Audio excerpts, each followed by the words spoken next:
Hello students, welcome to Global online classes. In the previous lecture, we discussed the first chapter of geography, India size and location.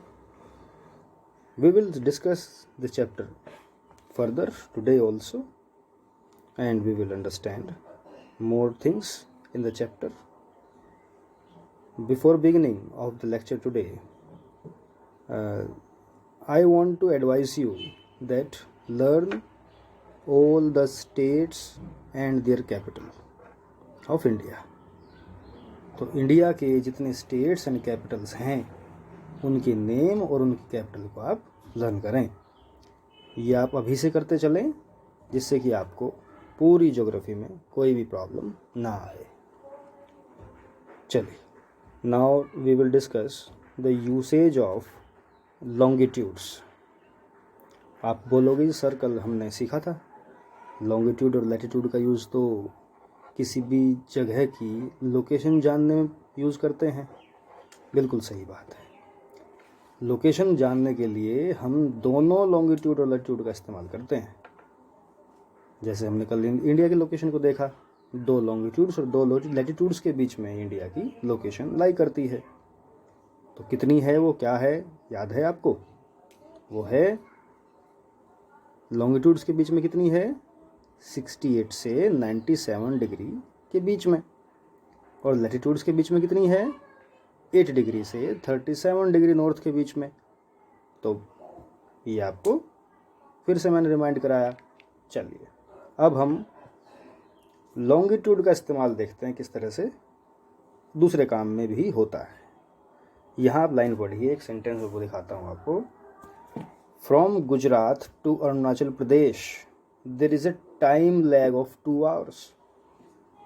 Time lag यानी time difference, यानी अरुणाचल प्रदेश में सन जो सुबह निकलती है, मतलब वो जब भी निकलती है, हम मान लेते हैं 5 AM वहाँ पर सुबह हो जाती है, तो उसके 2 घंटे बाद यानी 2 आवर्स के बाद गुजरात में सुबह होती है, गुजरात में सन निकलता है।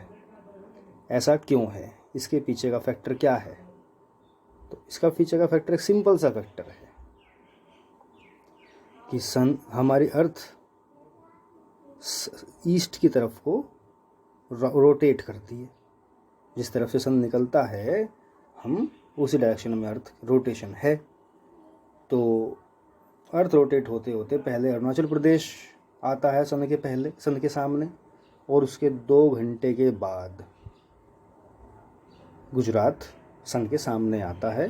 तो इसीलिए सन 2 घंटे के बाद गुजरात में राइज होता है। लेकिन क्या अरुणाचल प्रदेश की और गुजरात की वॉचेस अलग अलग टाइम दिखाती हैं?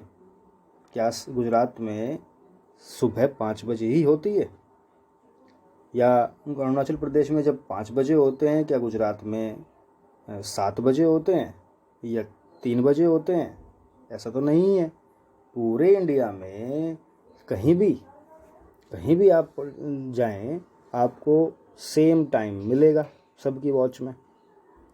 तो इसके लिए क्या करते हैं, या इसके पीछे लॉजिक क्या है, और इसको हम डिटरमाइन कैसे करते हैं, इसको हम तय कैसे करते हैं कि किसी जगह का टाइम किस पॉइंट से, किस फैक्टर से डिटरमाइन होगा यानी तय होगा।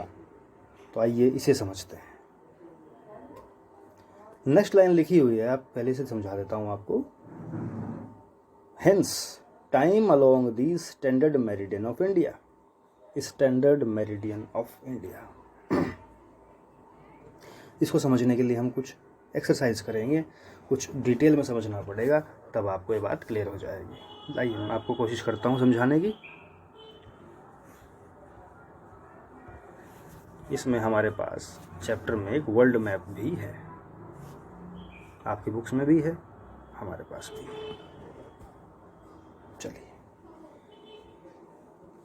आप लॉन्गिट्यूड्स को देखिए। आप लॉन्गिट्यूड को देख रहे हैं तो यहाँ पे यहाँ पे आप देखिए बिल्कुल सेंटर में जहाँ मैंने लाइन खींची है ये एक 0 डिग्री लॉन्गिट्यूड जा रही है, ये 0 डिग्री लॉन्गिट्यूड जा रही है।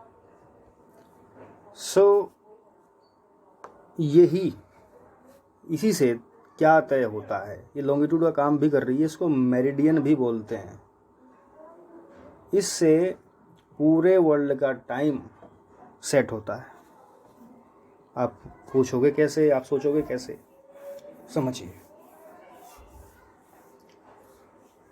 ये सर्कल है, सर्कल में बीच में कोई आपने इसको लाइन खींची, आपसे कहा जाए कि सर्कल में एक ऐसी लाइन खींचिए जो बिल्कुल उसके शुरुआत से हो, यानी फर्स्ट पॉइंट से हो सर्कल में। अब सर्कल की तो बाउंड्री राउंड होती है, उसमें फर्स्ट पॉइंट कौन सा है, कोई भी नहीं है।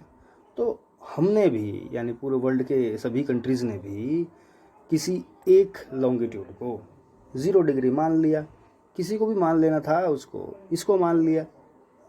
तो ये लाइन अगर आप गौर करेंगे तो आप देख रहे हैं ये अफ्रीका से और यूरोप से होकर जाती है, देख रहे हैं आप।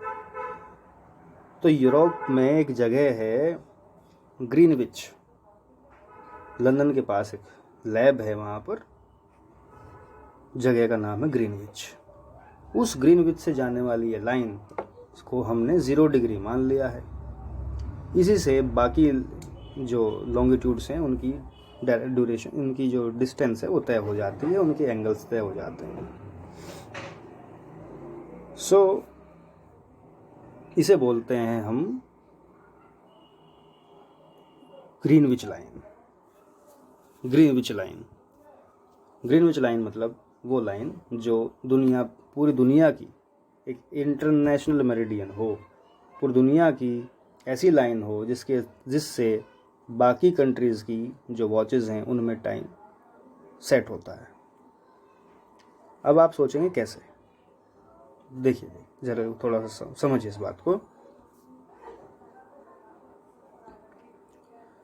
0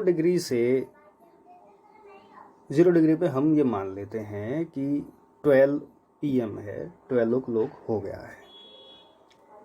अब कैलकुलेशन के बाद ये तय हुआ, ये पता लगाया गया कि 0 के बाद जो 1 डिग्री है किसी भी तरफ को, उसमें और 0 डिग्री पर जो टाइम है उसमें, उन दोनों में सन निकलने में जो डिफरेंस है वो